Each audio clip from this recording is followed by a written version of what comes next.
Bom dia, paz de Cristo, tudo bem com vocês? Bem, chegamos aqui, mais um dia, glória a Deus, né, que a gente tá aqui, podendo conversar e meditar um pouquinho sobre a palavra de Deus.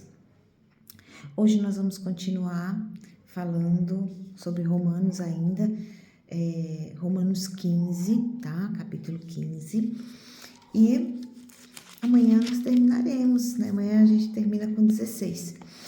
E voltando aqui um pouquinho dos outros capítulos que nós já falamos, a gente percebe que essa carta de Paulo ela tem um foco, que é trabalhar essa questão do relacionamento. Relacionamento com Deus, relacionamento com as pessoas, relacionamento com si mesmo, né? Então ele trata muito com esses novos convertidos, esses novos cristãos aí, tanto judeus como não judeus, essa questão do relacionamento. Porque essa questão era era algo sério entre eles. Pra vocês terem uma ideia, os judeus não aceitavam, eu já falei isso, eles não aceitavam essa história de dizer que a mensagem tinha que ir para os gentios. Teve até uma vez que eu assisti uma pregação do pastor Hernandes Dias Lopes, ele falou uma coisa que acabou sendo até engraçada, ele falava assim, para os judeus, os gentios ia servir de combustível para o inferno, sabe? Assim, tipo, nossa, eles não aceitavam. Então, tinha uma resistência do povo judeu em aceitar que agora os não-judeus também fariam parte dessa promessa. Então, Paulo tinha que trabalhar esse conflito que tinha muito forte entre eles e questões culturais. Então, assim, imagina como foi difícil, né? E aí, agora, aqui nesse capítulo 15, Paulo vem tratar do assunto que também tem a ver com relacionamentos. E aqui é o que? Ele está pedindo para que as pessoas que são mais fortes na fé, aquelas pessoas que já entenderam isso, aceitaram isso, forte não quer dizer que está mais tempo ou menos tempo, forte é a pessoa que compreendeu melhor, que é pela fé, que Jesus alcança pela fé, que esta promessa já estava escrita lá no Antigo Testamento. Vários livros do Antigo Testamento é citado aqui nesse capítulo para mostrar que Paulo não estava fazendo nada que não era determinação de Deus. Ele estava cumprindo o que Deus já tinha falado nas suas escrituras, né, com outros profetas no passado que iria acontecer dessa forma. E aí Paulo no capítulo 15, ele já começa assim, né? Nós que somos fortes na fé, devemos ajudar os fracos a carregarem suas cargas e não devemos agradar a nós mesmos. Pelo contrário, cada um de nós deve agradar o seu irmão para o bem dele, a fim de que eles cresçam na fé. Então, Paulo estava pedindo para que as pessoas que já caminhavam ali, já tinham uma fé mais fortalecida, já compreendiam melhor, que agora tivesse um pouco mais de paciência. Ele vai até usar essa palavra mais para frente, com esses novos convertidos ou com essas pessoas que ainda estavam fraquinhas na fé, não importava o tempo, né? E aqui, gente, não quer dizer que era só judeu, não judeu também. E aí ele fala, pois nem o próprio Cristo procurou agradar a si mesmo. Pelo contrário, como diz as Escrituras, as ofensas daqueles que te insultaram caíram sobre mim. Porque tudo que está nas Escrituras, olha que lindo isso, porque tudo que está nas Escrituras foi escrito para nos ensinar, a fim de que tenhamos esperança por meio da paciência e da coragem que as Escrituras nos dão. Por isso que é importante você ler. Você quer se fortalecer? Lê as Escrituras Sagradas. Você quer adquirir, fortalecer a sua esperança e ter coragem?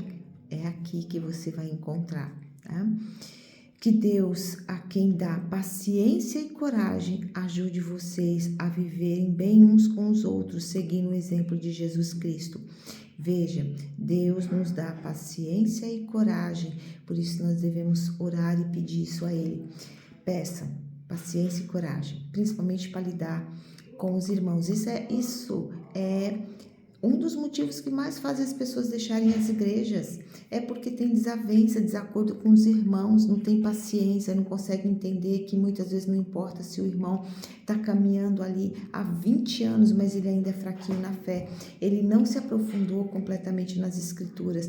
E você que já tem um pouco mais de entendimento tem que conseguir conviver com essas pessoas. Não adianta você sair da igreja como eu fiz no passado. Eu não tinha paciência, muito menos conhecimento, nem nada disso. E eu sinto muito, porque naquele momento eu também não tive ninguém que chegasse para mim e falasse, não é assim que tem que fazer, não, você vai continuar assim, você não pode se afastar.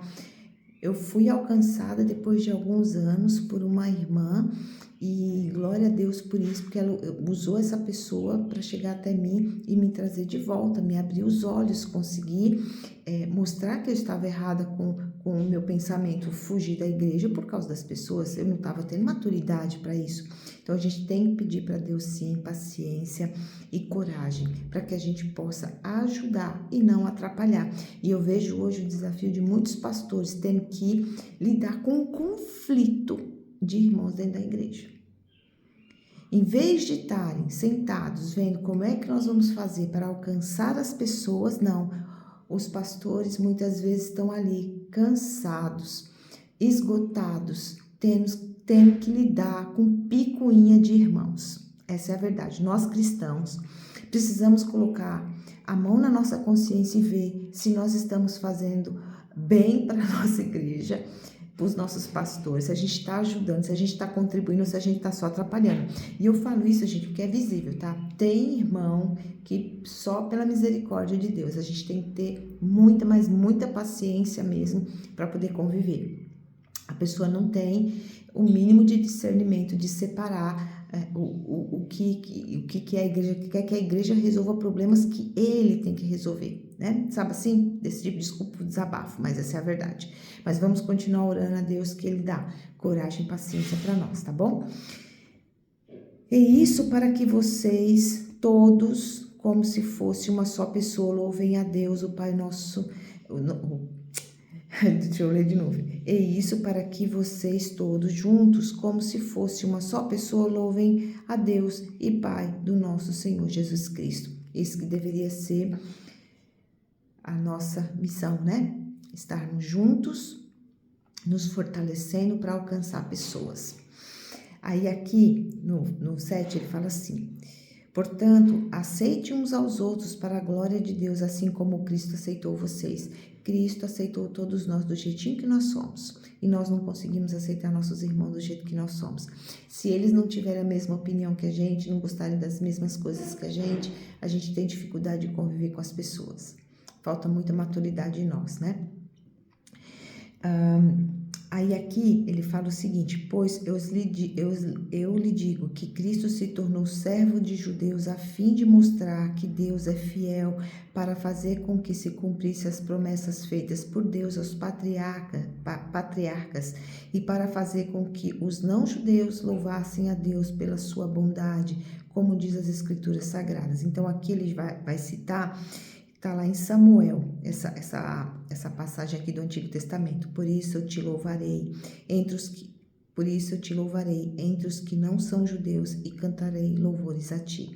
Então, como eu falei, Paulo vai citar várias passagens do Antigo Testamento para testificar que o que ele estava fazendo estava correto, que ele foi levantado por Jesus ali naquela estrada de Damasco. E Paulo, gente, se a gente olha o perfil de Paulo era um homem muito comprometido com a lei, né? Ele, assim, foi estudioso. Quando ele estava perseguindo os judeus, ele estava perseguindo por uma convicção muito forte do que ele estava fazendo estava certo, porque ele estava cumprindo a lei. Ele achava que aquilo tudo era uma heresia. Então, ele era um homem muito capaz, muito inteligente, muito esforçado. Você vê, né, quando você lê todas as cartas de Paulo, você vê a tamanha dificuldade que ele passou a vida inteira, mas ele tinha um compromisso com Deus, um compromisso de levar o evangelho, e ele compreendeu que ele sim seria essa pessoa que levaria a palavra de Deus aos não-judeus. Então, ele se comprometeu muito com isso. Era a vida dele, né? Um homem muito comprometido.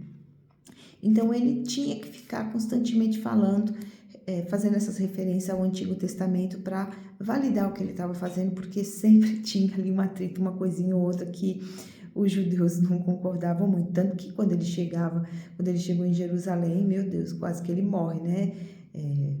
Perseguiram ele, ele era perseguido em tudo quanto era lugar, pelos judeus, pelo povo dele. Vocês lembram que eu até falei, né, que teve um capítulo onde ele disse que ele ficava extremamente triste com isso, né, angustiado constantemente, porque ele sabia que aquela palavra, né, que Cristo tinha vindo para seu povo, o povo não aceitava e além disso perseguia ele. Então ele sofreu bastante com isso. Vindo aqui no versículo 13, fala assim: que Deus que nos dá essa esperança encha vocês de alegria e de paz por meio da fé que vocês têm nele, a fim de que a esperança de vocês aumente pelo poder do Espírito Santo.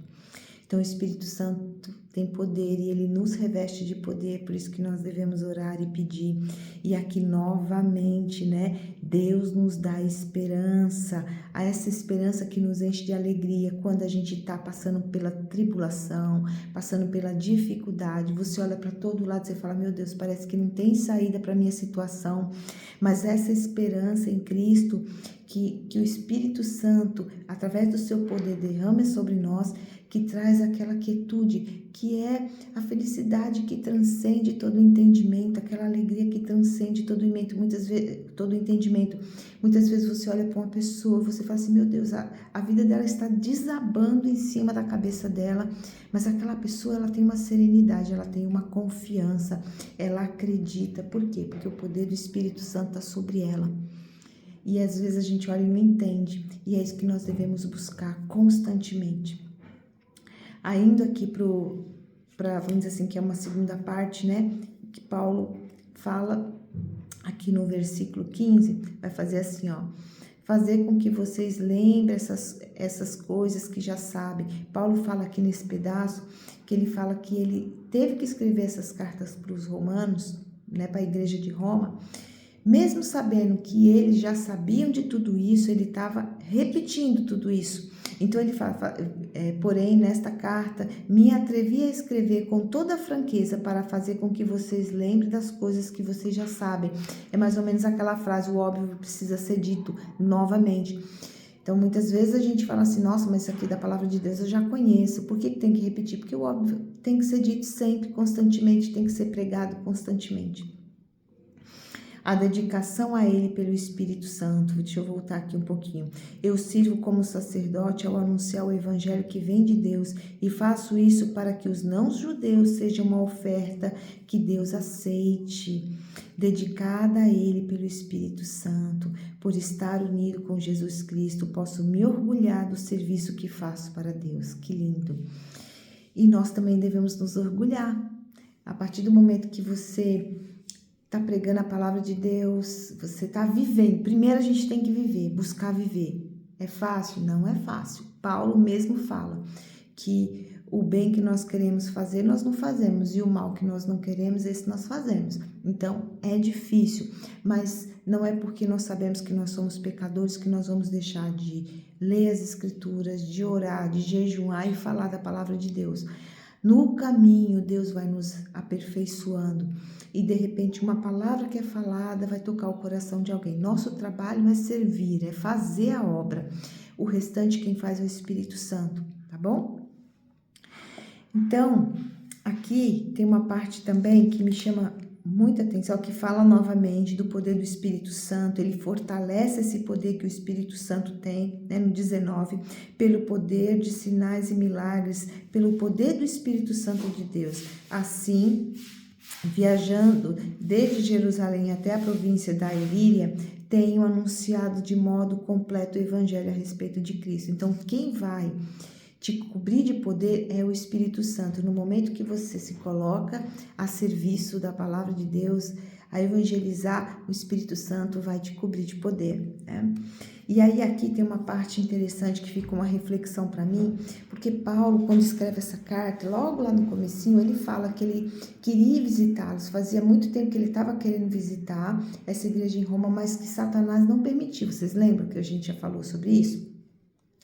E aqui ele vem falar novamente que ele vai para Jerusalém levar uma oferta para a igreja de Jerusalém, que estava necessitada, e ele pede aqui para que os romanos orem por ele, por essa viagem, porque ele queria chegar até Jerusalém e ser recebido por essa igreja e aceitar essa oferta que ele estava levando. Por que ele pediu essa oração? Porque, como eu falei logo no início, os judeus não aceitavam muito bem essa questão dos não-judeus agora serem alcançados pela salvação através de Cristo. Então, eles eram convertidos, mas eles tinham essa dificuldade de aceitar. Agora, imagina, a igreja recebia oferta do povo não-judeu. Era um absurdo para eles não aceitavam. Então, tinha essa rixa, né? Então, Paulo estava pedindo para eles, para que eles pudessem orar, né, por esses judeus. Primeiro, por quê? Porque os judeus dividiu com eles as bênçãos espirituais. Então, agora os não-judeus deveriam dividir os bens materiais com eles. Então, ele queria fazer essa viagem, ele ia fazer essa viagem para levar essa oferta, e depois que ele saísse de Jerusalém, ele queria ir para a Espanha para pregar. E é muito interessante que quando Paulo descreve tudo aqui, ele fala assim, ó: eu peço, irmãos, pelo nosso Senhor Jesus Cristo e pelo amor que o Espírito Santo dá, que me ajudem, orando com fervor por mim. Orem para que eu escape das pessoas da Judéia que não creem em Jesus, e também para que a ajuda que eu vou levar a Jerusalém seja bem aceita pelo povo de Deus que vive ali. E assim, se Deus quiser, chegarei aí em Roma, cheio de alegria, e lhe farei uma visita que me dará um novo ânimo. E que Deus, a nossa fonte de paz, esteja convosco. Então, ele finaliza aqui, e é muito interessante que a impressão que dá é que ele finalizou a carta, mas aí depois ele escreveu uma nova carta, que está no 16, que a gente vai falar amanhã. E aqui você veja, né? Ele pede para chegar lá com alegria, ser recebido com alegria, e quando a gente vai ler os outros evangelhos, principalmente em Atos, a gente percebe que não foi isso que aconteceu. Primeiro, ele foi perseguido quando chegou lá, ninguém aceitou, ele foi preso, ele acabou indo para a Espanha, mas não da forma como ele queria, ele foi preso para lá. Mas olha só, é isso que me chamou a atenção. Muitas vezes nós fazemos planos e a gente, né, idealiza na nossa cabeça algo extraordinário, mas Deus tem propósito diferente. Ele acabou indo até Roma também, preso. Lá ele foi julgado, foi decapitado, mas Deus fez uma obra incrível na vida de Paulo ali, porque enquanto ele estava preso, ele conseguiu converter muitas pessoas, mas foram centenas de pessoas ali, nesse momento que ele ficou preso, sendo perseguido e tudo mais. Então, Deus cumpre a obra. Deus já tinha colocado no coração dele, sim, que ele iria fazer esse trabalho, né, que ele ia realizar esse trabalho na Espanha e em Roma, porém não foi do jeito que ele queria, mas aconteceu. E quando a gente, né, vê Paulo falando, você vê que para ele estava tudo certo, tudo bem, eu fui perseguido, eu fui apedrejado, eu sofri naufrágio, eu fui preso, eu fui humilhado, foi tudo, mas ele se sentia feliz, porque ele tinha o poder do Espírito Santo que trazia para ele o quê? Esperança, alegria, né, contentamento e fé no que ele estava fazendo. A gente tem muito que aprender com Paulo, é lindo, assim, é um homem que realmente inspirador, e que a gente possa, né, ter dentro de nós essa motivação de Paulo para pregar a palavra de Deus. É realmente maravilhoso ver tudo isso.